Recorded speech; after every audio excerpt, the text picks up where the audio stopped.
Hello, everybody. How are you all? I hope you're all doing fine.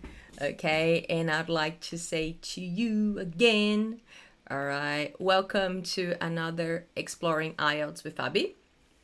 Okay, special edition, as you know, all right, to get you ready for the amazing workshop IELTS Booster, which is 100% online, free of charge. You don't have to pay anything for it. That's going to happen on the 15th of October, okay, next Saturday, 1 week from today, at 9 a.m. Brisbane time.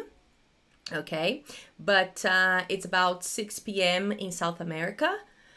6 p.m. Yeah, 8 p.m. in South America. Okay, guys, where I'll tell you everything you need to know to get the score you need on the IELTS test, and of course, do the test only once. Okay, and to participate, just go ahead and if you're on Instagram, go over to the bio. The link will be there if you want to take part. And also, if you are watching this on YouTube or Facebook, the link will probably be down below. All right, okay, so let's get started. So as you know, my name is Fabi. I'm an English teacher. I live here in Brisbane, Australia, and I work for English colleges here, universities here in Brisbane, and also with private students, and my specialty is IELTS. So I help people get the score they need on the IELTS test, doing the test only once. All right, and today I would like to share with you something that a lot of people struggle with. Okay, so today we're gonna talk about the speaking part of the IELTS test. Okay, and one thing that I get all the time, and students are always talking about it, is the fact that they feel a little bit shy. Okay, so actually some people, they are shy, right? They don't like to talk a lot. Okay, they are a bit more introverts, and sometimes these people may struggle with the speaking part of the IELTS test, because not only are they being tested, okay, but they are also a little bit shy. So some people just can perform quite well, and then I have some students who tell me, but Fabi, I can't even talk to people, that I don't know very well, let alone an examiner on the day of the test.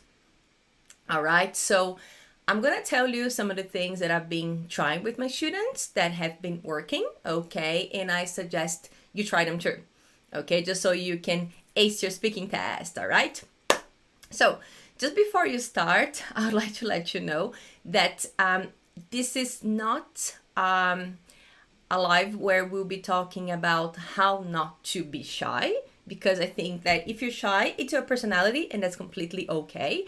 What I want to try and do today is just tell you a few things you can do, okay, so you can perform better on the day of the test.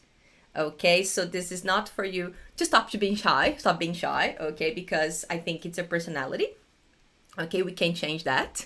So it's just some things that you can do to help you on the day. All right, okay, so let's get started.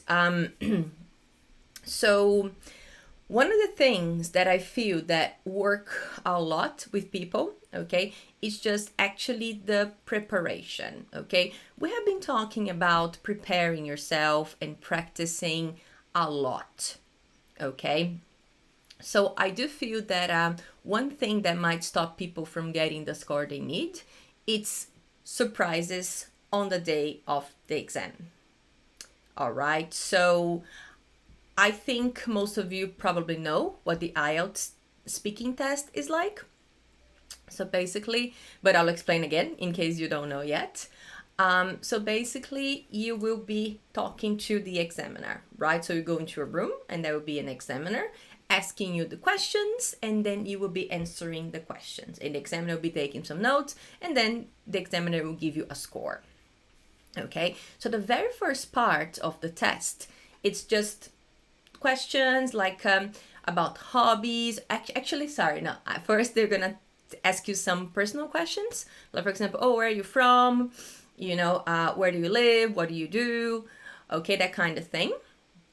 Then they're gonna move on into something more, maybe talk to you about hobbies. Maybe they ask you questions about what you like to do on the weekends. Maybe ask questions about if you like music, what type of music do you like, that kind of thing, which some people do very well because these questions tend to be very easy to answer, right? They're simple questions which require simple answers, so people do quite well, okay, when it comes to that. And then it comes part two. So part two, some people struggle with because it's not really question and answer, okay? So part two is basically you have the examiner will give you a piece of paper with some notes, okay, and then you have to talk about a specific topic, and there are some things that you can use there, and the examiner will give you 1 minute to prepare, right? And then after that 1 minute where you can look at those ideas and write down your own ideas, you will speak for 2 minutes. Okay, and some people struggle with that because it's not question answer, it's like a speech, so you will be talking, right? And then section 3, it's more academic questions, more abstract questions, okay, where will require, so there are longer answers, which will require longer questions, which will require longer answers. Okay, so this is what the test is like, right? So if you have that, so if you know what's going to happen, right, what I just described, I think that's one reason for you not to be so shy, okay, because you know what's going to happen and you are more prepared. Okay, so that's one thing that I think really works. Okay, so shy people usually, from my experience, okay, dealing with a shy student, okay, I think they don't want to be surprised, you know. So if you are shy, I think that one of the main things you can do is definitely to prepare yourself for the test, okay, knowing what's going to happen, knowing the type of questions you could be asked. Okay, so that's the first thing that I think you should be doing. Not only you as a shy person, but everybody else. Okay, but just think about the fact that, okay, I don't like to speak to people, okay, but I will do this, okay, and I know what's going to happen. It's not going to be a surprise, okay?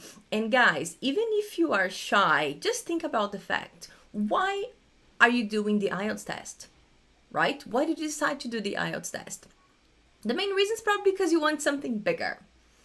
So maybe it is worth it, okay? Even if you're a little bit shy, it is worth it just to practice a little bit and try. So get out of your comfort zone, as they say, right?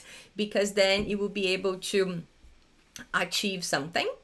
And maybe even just trying to do that will actually improve your confidence, and maybe you won't be as shy. So let's say that the reason you're doing the IELTS test is because you want to work in a different country. A lot of people do the IELTS test because they want to work here in Australia, okay? If you're shy, how are you going to deal with a job interview, you know? So if you go ahead and start practicing, not being so shy, okay, for the test, maybe you can start practicing not being so shy, let's say, at a job interview once you come to Australia, once you get your score, okay? So I do feel that maybe practicing for that and trying to deal with the fact that you're a little bit shy, that you don't really like talking to people, you know, maybe that can help you too. Okay, so maybe this can be your first step. All right, yeah. So for example, I have some students, I have a student at the moment, yeah, and we had our first lesson. And then at the end of the first lesson, she came to me and she said, teacher, I have to tell you something very important. I said, what is it? And she said, I'm shy. And I said, oh, are you? She's like, yes, I am very, very shy. I don't like to talk to people. And I noticed that in your class, you ask us to talk. And I was like, okay. And I said, how do you feel about your speaking skill? She's like, oh, my speaking is my worst skill because I'm shy, so I don't practice it. And I'm like, okay, cool. And she's like, yeah. And I noticed that in this class, you will ask me to talk. And I don't think I can. And I said to her, okay, but you need to practice your speaking. She said, yes, I know. That's my worst skill. But then I said, okay, all right. And then I said to her, did you notice what we did today? And she said, what do you mean? I said, well, are you okay talking to one person? She said, well, it's not ideal, but it's okay. I can talk to one person, the person right next to me, that's fine. And I said, okay, cool. So did you do that today? She's like, yeah. How'd you go? She said, it was all right. Okay. And then I said to her, I said, okay, so you're talking to the person next to you, right? And then did you notice that then I put you in a bigger group of 3 people? And she's like, yeah. And how'd you go? I was like, yeah, well, I already talked about that topic, so it was okay. And I was like, okay, cool. And then after I asked you to share with the whole class, right? She's like, yeah. And I was like, how'd you go? She's like, yeah, it was okay. I said, so that's what we do. I will ask you to talk to one person, then I'll ask you to talk to a bigger group, and then a bigger group. And she's like, oh yeah, okay. I'm like, so can you do that? She's like, I will try. I would try. I'm like, okay, cool. He's like, yeah, but please, I'm shy. I said, it's okay, no problem. You can be shy. But it was good because, as I said before, guys, so even if you're shy, but if you do things step by step, okay, maybe just practice one part of the exam and then you practice the other part of the exam, okay? Just make sure you do things step by step and you will be able to deal with this, okay? And just being prepared, I think, will help you heaps too, okay? And another thing, for example, some of my shy students giving presentations. So you'd say, oh, this person is shy, the presentation is not going to be very good. The opposite, actually. because I knew that these people, they were a little bit shy. So I would help them prepare the presentation. And again, I would do that with everyone in the class, focus on the fact that if you're going to give a presentation, you have to prepare yourself, right? And that helps a lot. All right, guys, because to me, the secret of a presentation or the secret to speaking to someone or the secret for a speaking exam is just knowing what's going to happen and practicing for it. Okay, so that's what I think would be the best for you if you are shy. Okay, and another thing that if you are shy, maybe you're shy all the time. Okay, but there are a lot of people who are not shy at all. They talk to everybody, but on the day of the test, they freeze and they can't speak because they're nervous. Okay, so I've worked with people who are very talkative, very fluent, and then even with me, when we were practicing the speaking test, they would go, oh my God, I don't know what to say. So and again, the advice I give is the same advice I would give for someone who's shy. Okay, guys, so preparation is key. Knowing what's going to happen is key. And I do think that some people, they focus so much on the test and they forget why they are doing the test. You are not doing the test because you want to do the test, are you? I don't think anyone would do the IELTS test just for the sake of doing it. You do it because you need to do it, right? And then you think about your reasons. Why do you want to do it? Lots of people want to study abroad. Others want to work abroad. Others want to live abroad. Others just need the test to prove to their employers their level of English. So there's always a reason behind it. So I think you should always look at the IELTS test as a step, okay, that you have to go over, okay, that you have to go through just so you can achieve what you want, okay? And maybe if you think about that, maybe you push yourself a little bit more and just maybe, be a little bit less shy, and maybe just doing this will help you heaps also. All right, okay? So, sorry. So I was just thinking about it. What could I tell you, right, that will help you? The things that you could do, okay, to improve that, okay, just so you can be a little bit less shy on the day of the actual exam. So I thought about it, and it doesn't really matter what you do, okay, guys. I think that the most important thing will actually be for you to just go ahead and do step by step, baby steps. Start with small things, okay? I'm not gonna tell you to start talking to people in English, okay? So for example, let's say that you live in a country where people speak English. Okay, so that's the situation of most of my students who are here in Australia, right?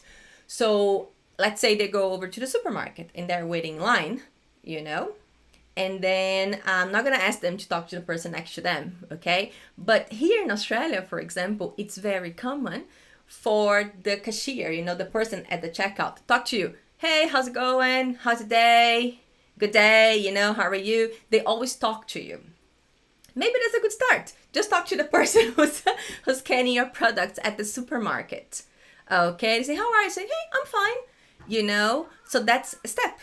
That's something small that you can start doing.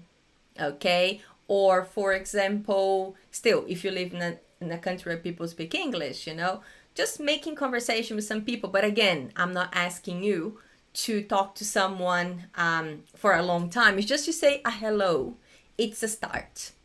Okay, guys, so if you feel you are shy, I definitely don't think that's gonna stop you from getting a good score. Okay, but the main thing is prepare yourself, okay, and go slowly. Okay, go slowly, because I do believe it is possible to get a good score even if you're shy. All right, okay, does anyone have any questions? I'll keep talking a little bit. I'm gonna get to the... No, I don't think there are any questions yet. No questions yet. All right, cool. So if you have any questions, let me see. Okay. So if you have any questions, let me know. Okay. So yeah, so that's one of the things. So that's basically the main thing I wanted to share with you guys. Okay. The fact that, okay. So yeah, so that's the main thing I'd like. Okay. So someone wrote something here. All right. Okay. Yeah. So people who are in countries where their language is not spoken. Okay. So let's say that you have friends who speak English. Maybe you can talk to your friends. Okay. And I do know that sometimes it can be quite hard to talk to your friends in English. Okay. That's something. Okay. But I think that if you're really willing to try, okay, guys, maybe you should try to talk to friends in English. Okay, but let's say that none of our friends speak English. Okay, oh, none of my friends speak English. One thing when I started learning English, okay, one thing I did was just talk to myself. Okay, that's something you can do too. All right, and for example, if you do have access to some speaking tests for the IELTS test, okay, it's easy to find it on the web, right, guys? Just look up some tests and then look at the questions and try to answer them by yourself. Okay, and a few weeks ago someone actually posted a question. Oh, how can I practice if I don't have anyone to practice with? My suggestion was to record yourself. Okay, it's so easy to do that nowadays, right, guys? So maybe just answer the questions by yourself, record it, and listen to yourself. And if you do have someone who speaks English and their English is better than your English, maybe you can either talk to them about it, or you can actually get them to listen to what you have recorded and just go ahead and give you some feedback. Okay, so that's also possible. Okay, it is all about practice. I agree. So speaking skills is all about practice. I agree. Yeah. So again, I also think that you have to put yourselves in situations where you have to practice. Okay, guys. So sometimes just maybe just staying where you are might not be that helpful. Okay, I know that it can be hard sometimes, especially if you're shy, but just putting yourself in different situations. Okay, even in your country, just trying to do different things where maybe you will be required to speak a little bit of English is definitely going to help you also. Okay, guys, yeah, so definitely. Okay, anybody else? Any other questions for me? Anybody? Any other questions? Okay. Any more questions? Yeah, this is a topic that is really interesting. Yeah, speaking, and a lot of people, they They do that, yeah. So some people who speak in countries where English is not the main language are saying that they don't have opportunities, right? But you'd be surprised that people here in Australia, yeah, they don't speak that much English because they tend to stay with people who speak their own language, yeah.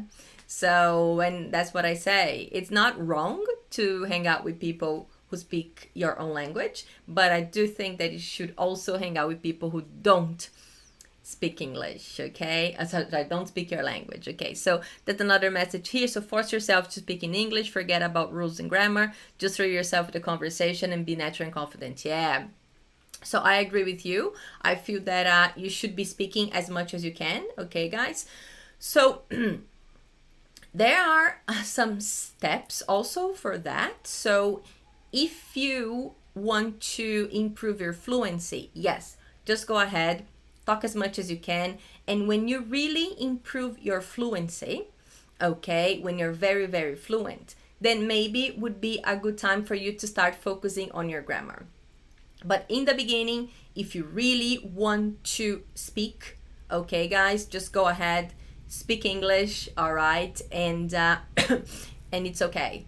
Don't worry about your grammar that much, okay? Maybe that's why sometimes it's good to practice with people you know, because maybe these people can also help you. Okay, there's another message here.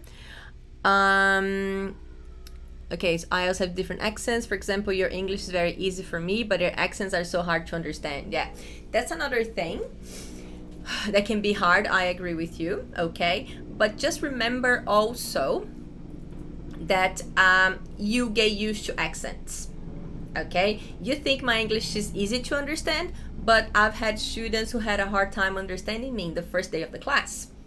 But then, of course, once they got to know me, they got used to it.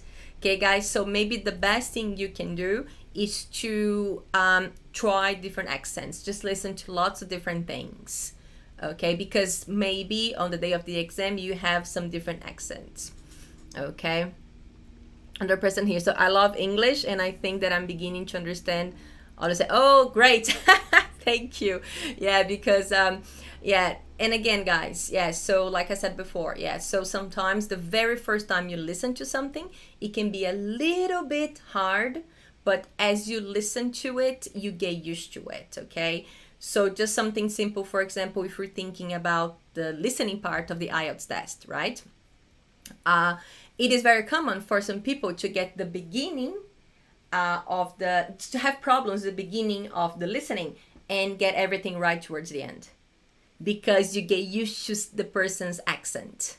Okay, so that's very, very common to happen. Okay, so my main advice here for you guys today would be actually put yourself in situations where you can listen to English, and even better if you can speak it too. Okay, guys, thank you very much for your messages. That's very nice. Thank you very much. Does anyone have any other questions, any other comments? Anybody else? Any other comments? I hope you guys are enjoying your day or evening. It's 9:30 a.m. here in Brisbane in the morning. Okay. Yeah, I think that's it. All right. Okay, so yeah, guys. So I think this was helpful. Okay, so another question here. So according to my experience, do you think grammar is important? Yes, grammar is always important, okay? So I always say that grammar helps us, grammar helps us express ourselves, okay? Because when we have grammar, okay, we tend to express ourselves better. So let's say we say everything in the present, for example, okay, maybe you're not going to be expressing yourself that well, because maybe you want to talk about the past but use the present. All right, so yes, grammar is very, very important in my opinion, okay? However, there are situations where you have to communicate, okay? So maybe the first thing you have to think about is communication. Okay, to actually communicate, to express yourself, to get people to understand what you are saying. That's the first step. And then you will polish that grammar. Okay, because maybe because you're just expressing yourself, maybe you say something and the person will ask you, oh, so what did you mean? And then you have to elaborate a little bit more. Okay, so grammar is important. I think it is, especially it depends on what you want also, right? So for example, if you're going to go to a university, yes, your grammar is very important because you have to communicate at a higher level. Okay, but if you just want to live in another country, maybe just maybe some basic grammar would be enough. But yes, I do believe it's important. Okay, but remember guys, grammar will help us express ourselves.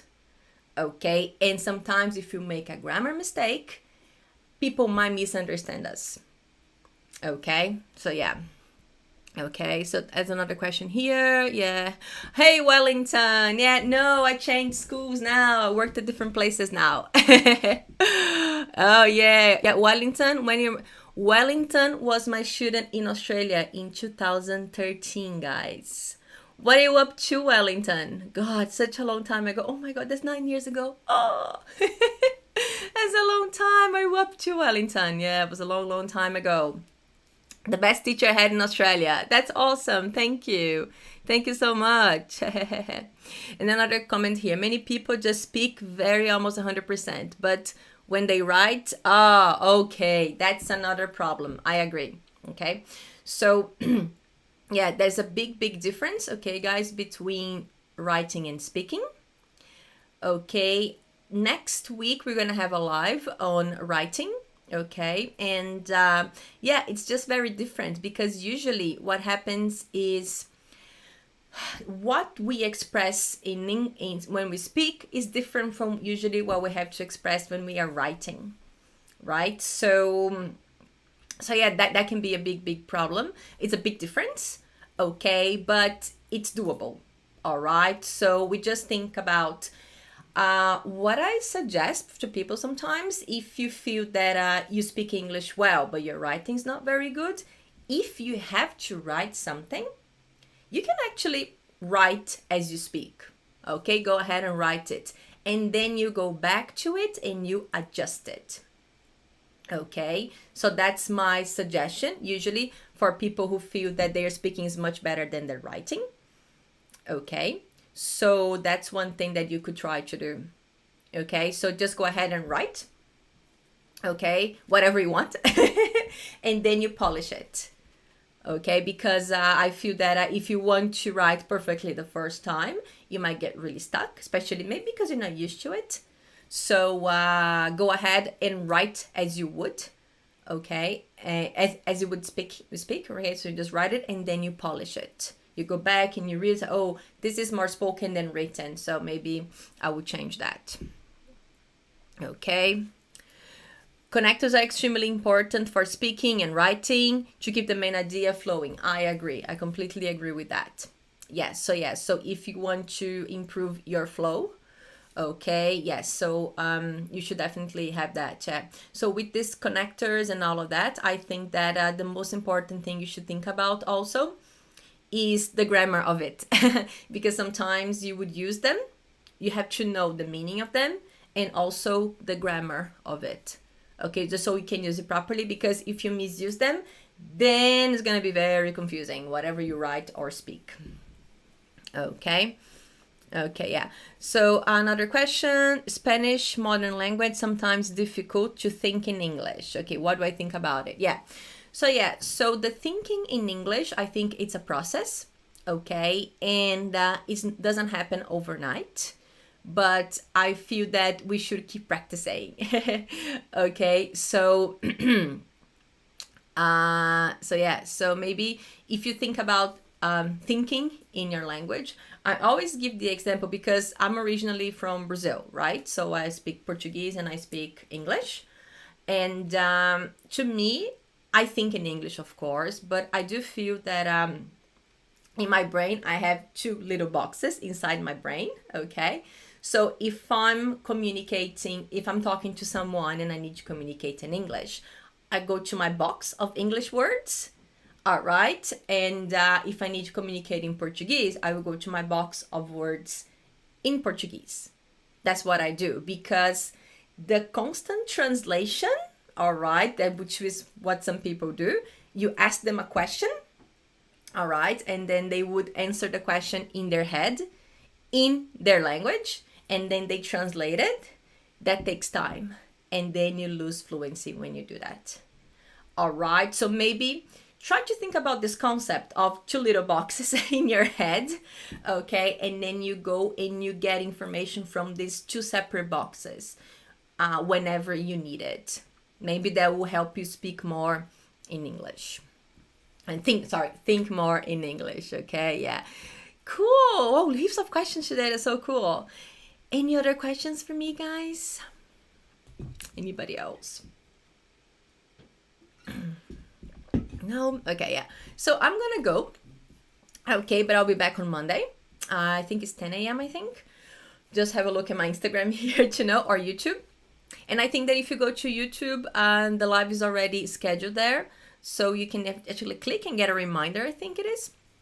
So yeah, so I'll be back on Monday, all right? If you have any other questions, feel free to send me a direct message, okay? Sometimes I don't get all the notifications, okay? But I will get it. Okay, there's another question here. How hard is it to get an 8? Okay, yeah, so it is hard to get an 8 because then when we're thinking about the grammar, yes, guys, the people who need an 8 on the IELTS, they are going to achieve something very, very high, okay, in the country where they want to go to. So for example, here in Australia, if you want to be a teacher in Australia, you will need to get an 8 on the IELTS test, right? But why? Because you're going to be a teacher, right? You're going to be teaching people, okay? So they expect your level of English to be quite high. Okay, and yeah, it's not impossible, but it is a little bit harder. Yes, so because then when you think about all your English, like when you're speaking, all the parts of the test, reading, speaking, listening, and writing, yeah, you need to have a high level. It's like even better than academic English. Okay. And then the music is something that had helped me, okay, a lot. It's a good technique to speak English, singing. Yeah, I agree. I think that singing really helps also with pronunciation because you want to sing like the person, you know, because you want to sing like the person. So yeah, so it's a great way to improve your pronunciation. Yeah, and also maybe vocabulary if you really want to know what the lyrics mean. Okay, you can do that too. Okay, for engineers, we need a 7. Yeah, it is a challenge. I agree. Yeah, so 7 would be the academic English that I'm talking about. Okay, so 7 is the academic English. So if you are what is considered upper intermediate or a B2 in the Common European Framework, okay, guys, so if you are at that level, then you need to be a little bit higher. You need to be an A1 or advanced.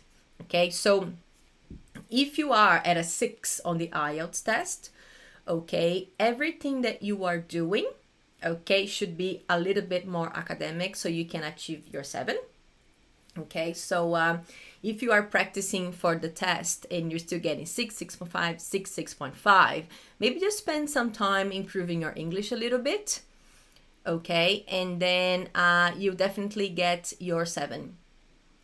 Okay, because from my experience, the people who get the 7 are the people who need just a little bit more English because it is academic. And that goes back to the question I was asked earlier today about the grammar, right? So if you want a 7 on the IELTS test, your grammar needs to be very good because a 7 is academic. Okay, and whatever you are going to do, wherever you're going to go, you will be required to express yourself as at an academic level. So that's why they have the requirements. Okay. Yeah, okay. And then if you're seeking work visa in Australia, which I also recommend that. So for work, it's usually general.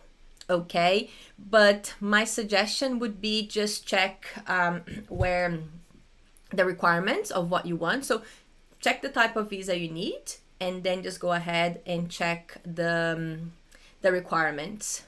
Okay, guys, so go ahead and check the requirements and then you can check, okay?